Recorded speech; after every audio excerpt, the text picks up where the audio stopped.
Protect your DNA. BioPQQ can promote formation of new mitochondria. Infowarsstore.com. Well, some great news for Texans out there today. A U.S. District Court has decided to allow the state of Texas to join some landowners in a lawsuit against the Federal Bureau of Land Management. Governor Greg Abbott announced this good news, tweeting the state would be allowed to intervene in a complaint filed by 9 private landowners, a county sheriff, and 3 Texas counties. They're challenging the federal agency's unconstitutional and arbitrary seizure of thousands of acres of private property along the Red River. And this is a lawsuit which contends that the BLM is encroaching on private land in violation of citizens' 4th and 5th Amendment rights, as well as infringing upon the sovereignty of local county governments. So I really appreciate this. It's our top article here on Infowars because, once again, it makes me very proud to be a Texan. Gotta love these guys reasserting their rights as we're seeing the federal government really trying to encroach upon those rights. Now, of course, here in Austin, Texas, we are experiencing South by Southwest and the influx of all of these tech entrepreneurs. Well, one of the talks that was here at South by Southwest was given from the creator of Siri. He made Apple's digital assistant Siri, and he says step aside because he's actually working on a giant brain in the sky, which is going to be called Viv. And he says this program is going to make mental leaps to solve problems. It could one day outsmart us. And he also went on to warn, of course, we've heard these warnings before, artificially intelligent robots are going to be stealing our office jobs in just 5 years' time, and even inventors' jobs are at risk. This is Dag Kitlos. He is the creator of Siri, and he's working on Viv. He believes it's one step up from the assistants on our phone, and it basically is going to analyze the nouns in a sentence when a person speaks into their smartphone. So whereas Siri would be able to, if you ask her a question, she might either not respond or she'll pinpoint something on the map. This is actually going to be able to take the words, analyze them all, and offer you up some different things. So of course we've seen this plenty in sci-fi movies as well. But when asked by an author whether supercomputers would be replacing entrepreneurs, he said yes, it will happen. Just it's a matter of when. So he says it'll all be over soon, not anytime soon though. So he's basically playing a part in making himself redundant and making himself obsolete, which of course we know a lot of things are going that way. Anything that humans are really enjoying that makes us what we are is kind of going the way of the robot these days. Also, one of the things that we're seeing a lot here at South by Southwest is automation. Of course, they're pushing for driverless cars. Lyft and Uber are really trying to make a name for themselves here. But check this story out. So about a month or so ago, we played some video of a Google driverless car having a little rendezvous with a city bus. Well, Google actually got a bus detecting patent a month after it hit a bus. So they were already preparing for this type of scenario, but they were actually, thinking about school buses here with this patent. But it turns out they've got to watch out for those street buses as well. And another panel that's actually taking place at South by Southwest is how data can better activate voters. And these are people from both sides of the political spectrum. They were meeting at Twitter's temporary South by Southwest headquarters here in downtown Austin. And of course, Ted Cruz aims to beat Trump's earned media with data. Now, I've got a little advice for you, Ted Cruz. Don't be one of the people who are blaming the Chicago rally shutdown on Donald Trump, because immediately after he came out and blamed this violent mob of protesters on Donald Trump, he lost 300,000 Twitter followers overnight.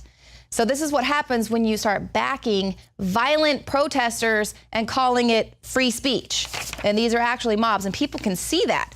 And Milwaukee's Sheriff David Clarke actually came out with a warning against this as well. One of these other people who was openly speaking out about this, saying, why are we calling this a form of protest now? Violence is not. These people need to look toward what Martin Luther King Jr. did if they want to know what real protesting is about. And Sheriff Clarke said this on Sean Hannity's Fox News show. He said, Sean, everything is ass backwards in the country right now. We're looking at rioting. We're calling it protesting. The cops are the bad guys. The crooks are the victims now. And that's not all he had to say. Sean, this is a totalitarian movement. You know it, I know it. They have been unmasked. They know that to control the narrative, you have to control the language. They know that Trump is a threat now to their moving in and disrupting our ordered liberty here in the United States, our rule under law or the rule of law.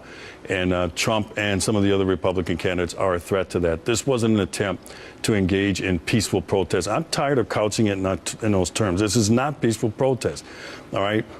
He is absolutely right. This is what they need to do in order to control the narrative. You've got to be able to control people's speech. And that's why, you know, I can support what Bernie Sanders is saying. I get why his supporters are out there in droves supporting him. But you don't want to shut down a fascist with fascist tactics. You're saying that you want to, you know, break down the government by giving them even more power. It just doesn't make sense. You really need to understand how you're being controlled and manipulated. And frankly, your tactics are not working. According to a new poll, left-wing protesters are actually driving people into the arms of Donald Trump. And of course, as we're going to be seeing another Super Tuesday here coming up later this evening, we'll have some more of those poll results coming in. We'll see how the people have decided to vote in Illinois. And that's not all. The mainstream media has been claiming that the majority of GOP voters hate Trump. Well, now Trump has surpassed 53%. Which means the majority of GOP voters now at this point across the country are actually in support of Donald Trump. And that's only the people who will say it out loud. A lot of people don't want to say it out loud because of obvious backlash that they will face. Now, compare that with Hillary Clinton supporters. Take a look at this video that our guys shot there on the road. I mean, they are so unenthusiastic about Hillary. So at least it's not a violent mob, you know, like some of Bernie Sanders' people. But take a look at this.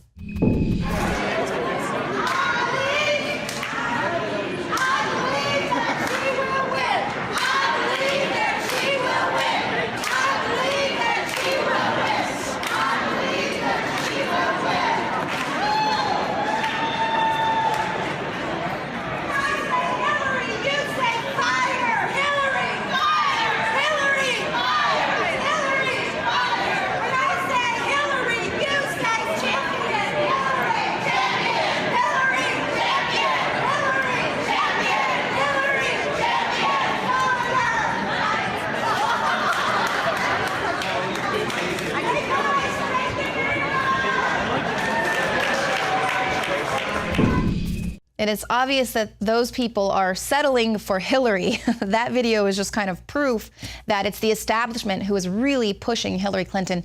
In journalism, they always say to follow the money. And according to Federal Election Commission data, federal employees have donated over $18,000 to Clinton, $2,000 to Cruz, $750 to Rubio, and $0 to Donald Trump. And could that be because Trump has previously said it's important to audit the Fed? He even called out Cruz for skipping the vote on Senator Rand Paul's audit the Fed proposal back in January. You'll remember Ted Cruz, he was too busy. He said it wasn't going to pass anyway, even though it only needed 7 votes. But Trump has also previously accused Fed Chair Janet Yellen of keeping interest rates low as a favor to President Obama. So we can see he's definitely ruffled some feathers there. But that's not it. George Soros, of course, the billionaire financier, he, of course, is alarmed by Trump. So he's been pouring money into the 2016 race. He's spent or committed more than $13 million to support Hillary Clinton and other Democrats this election cycle. It's already more than his total disclosed spending in the last 2 presidential elections combined. So you can see this is very important for him. He has contributed $7 million to Priorities USA. It's the main super PAC that supports Clinton. Another $1 million to American Bridge. Last week, he announced he was putting $5 million into a new super PAC, which is going to be based on getting the immigrant vote. So it's part of a coordinated $15 million voter turnout effort targeting Latinos and immigrants here in Colorado, Nevada, and Florida. So we can always, if you see a little bit of race baiting, kerfuffling going on, you can bet George Soros is not so far behind. But why does he do things like that? Well, let's ask Hillary Clinton's husband.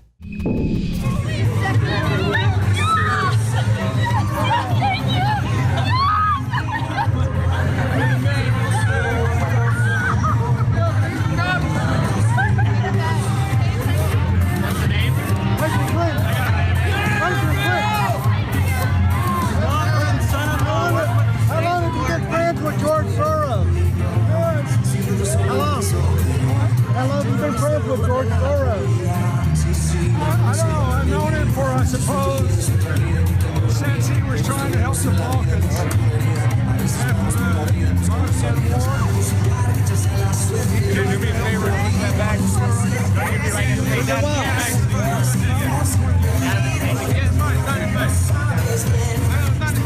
But nearly half of your financial sector donations appear to come from just two wealthy financiers, George Soros and Donald Sussman, for a total of about $10 million. MoveOn and Soros have given almost 90% of their funding to Hillary. Now, they're giving about 10% to Sanders to have some control in case he beats her. But they're all in, basically, 90% for her. So that's confirmation. So this is a big deal, folks. I think everybody in the country has now heard about these violent protests in Chicago, which are being blamed on supporters of Bernie Sanders. Alex, this is a false flag. These demonstrators are flying under a false banner. They are not Sanders supporters by and large. This is an operation directed by supporters of Hillary Clinton, paid for by George Soros and MoveOn, by David Brock at Media Matters from America, also funded by Soros, and also by the reclusive billionaire Jonathan Lewis. We have a right to speak. I mean, we are law-abiding people. We're people that work very hard. We're people that have built this country and made this country great. And we're all together, and we want to get along with everybody. But when they have organized, professionally staged wise guys, we've got to fight back. We've got to fight back. How long have you been friends with George Soros?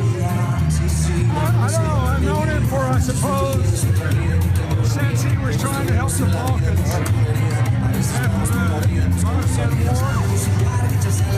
Can you do me a favor and put that back? Don't give me right to pay that.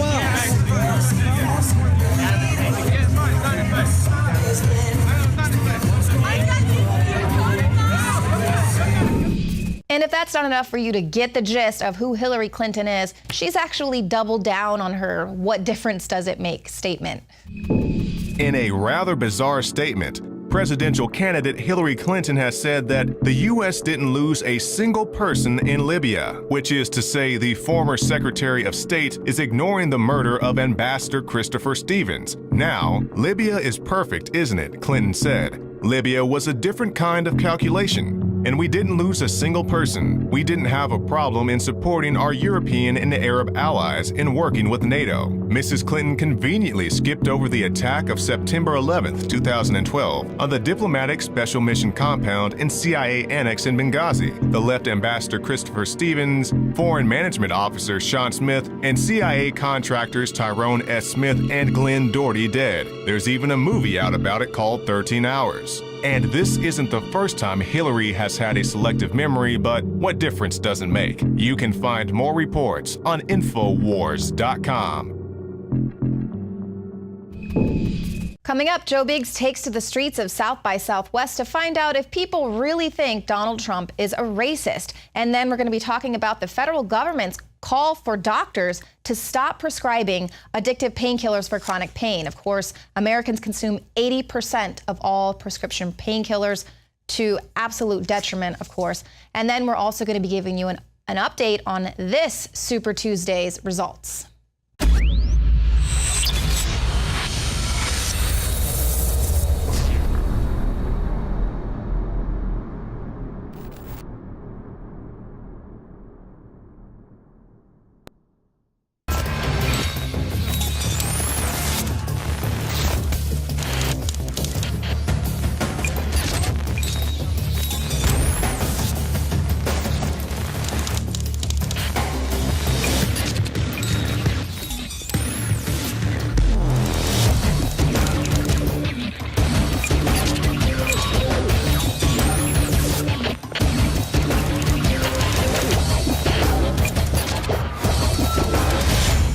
Fellow Info Warriors, I am very excited to be able to announce to you the introduction at InfoWarsLife.com of a new way to save time and money when you stock up on InfoWars Life formulations like Survival Shield X2 and Super Male Vitality. Just go to InfoWarsLife.com today, select your favorite product, click on auto ship before adding to cart, and choose how often you want us to send you another order. Every time you choose auto ship at InfoWarsLife.com, you get 10% off, and you won't have to worry about running out and having to reorder next time. And of course, you can cancel with one click anytime. As you know, I'm all about the idea of a 360 win, and the new auto ship feature at InfoWarsLife.com is a sure win for everybody. A win for liberty, a win for health, and a win when it comes to big savings. Visit InfoWarsLife.com today and save 10% on your next InfoWars Life order by selecting auto ship at checkout. That's InfoWarsLife.com or call 888-253-3139.